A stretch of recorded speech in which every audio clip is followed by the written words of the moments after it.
जय हिंद प्यारे बच्चों, स्वागत है आपका आपके अपने परिवार भारतवर्ष क्लासेस में। तो प्यारे बच्चों, इस वीडियो में हम क्लास 12 हिंदी इलेक्टिव पाठ्य पुस्तक में प्रेम घन की छाया स्मृति के सभी एमसीक्यू क्वेश्चन, साथ ही साथ वेरी इंपॉर्टेंट सब्जेक्टिव क्वेश्चंस को करेंगे। तो चलिए स्टार्ट करते हैं। पहला प्रश्न दिया गया है, प्रेम घन की छाया स्मृति निबंध किस शैली में लिखा गया है?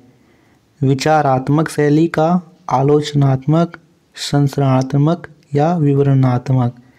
यहाँ पर सही उत्तर बताइए। पहले का सही उत्तर क्या होगा? एकदम सही, पहले का सही उत्तर 3 हो जाएगा। संस्मरणात्मक लिखा गया है। लेखक के पिताजी का तबादला कहाँ हो गया था?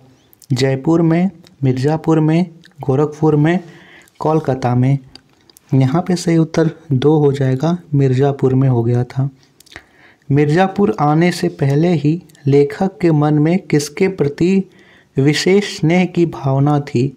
भरतेंदु हरिश्चंद्र, राजा हरिश्चंद्र, बाल मंडली हिंदी, साहित्य प्रेमियों के प्रति? बताना है। तीसरे का सही उत्तर क्या होगा? का हो जाएगा, भरतेंदु हरिश्चंद्र। चौथा प्रश्न, लेखक के पिता रात को कौन सी किताब पढ़ा करते थे? रामायण, महाभारत, रामचरितमानस, श्रीमद् भागवत गीता? तो वे पढ़ा करते थे रामचरितमानस। तीसरा विकल्प सही है। निम्नलिखित में से किस प्रेस की पुस्तकें लेखक के घर में आती थी? हिंदुस्तान, भारत जीवन, सरस्वती, हंस? भारत जीवन की पुस्तकें। लेखक के पिताजी को किस भाषा का अच्छा ज्ञान था? अरबी, बंगला, उर्दू, फारसी? बताना है यहाँ पर। छठे का सही उत्तर क्या होगा? फारसी ज्ञान का भाषा का अच्छा ज्ञान था। उपाध्याय जी मिर्ज़ापुर का क्या अर्थ बताते थे? लक्ष्मीपुर, दुर्गापुर, विष्णुपुर, मानपुर? सातवें का सही उत्तर पहला हो जाएगा, लक्ष्मीपुर।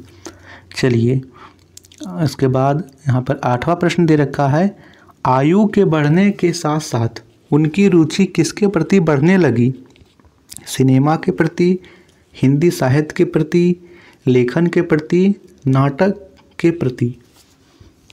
हाँ, यहाँ पर होगा हिंदी साहित्य के प्रति। यहाँ 9वां प्रश्न, लेखक को कितने साल की उम्र से ही हिंदी की मित्र मंडली मिलने लगी? 10 वर्ष, 14 वर्ष, 12 वर्ष, 16 वर्ष?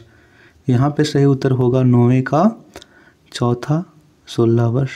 10वां प्रश्न, लेखक के पिता का तबादला जब हमीरपुर से मिर्ज़ापुर हुआ तब लेखक की उम्र कितनी थी? 18, 12, 8 या 10? तो केवल 8 वर्ष थी।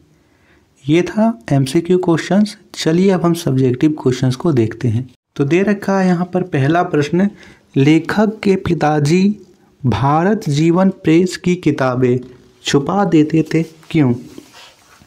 तो यहाँ पे लिखेंगे, लेखक के पिताजी को यह डर था कहीं उनके बेटे रामचंद्र शुक्ल जी का मन स्कूल की पढ़ाई से हट ना जाए, इसलिए वह प्रेस की किताबें छुपा देते थे।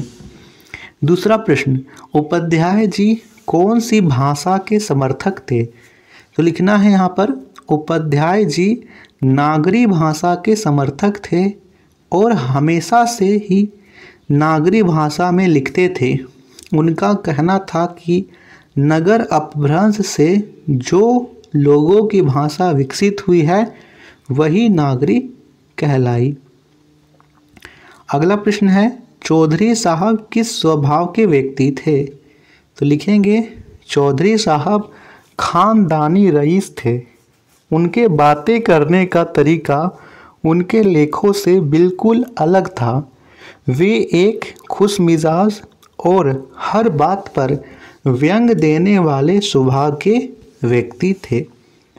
चौथा प्रश्न, इस पाठ के आधार पर लेखक की शैली का वर्णन कीजिए। तो लिखेंगे, लेखक ने इस पाठ में बहुत ही खूबसूरत और आकर्षक शैली का अनूठा प्रयोग किया है।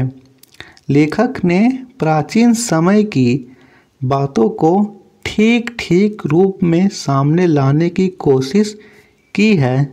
तब के समय में बोली जाने वाली स्थानीय भाषा या जनभाषा हिंदी तथा उर्दू के सुंदर मिश्रित रूप का प्रयोग किया है। यह रचना तत्कालीन समय के सामाजिक परिवर्तन, वातावरण तथा सामाजिक स्थिति का सटीक वर्णन करती है। यह पाठ प्राचीन भारत के दर्शन को रोचक शैली में आधुनिकता के साथ प्रस्तुत करता है। तो ये था इसका ऑब्जेक्टिव और most important subjective. Next video में हम इस पाठ के सभी प्रश्न उत्तर को कर लेंगे। धन्यवाद।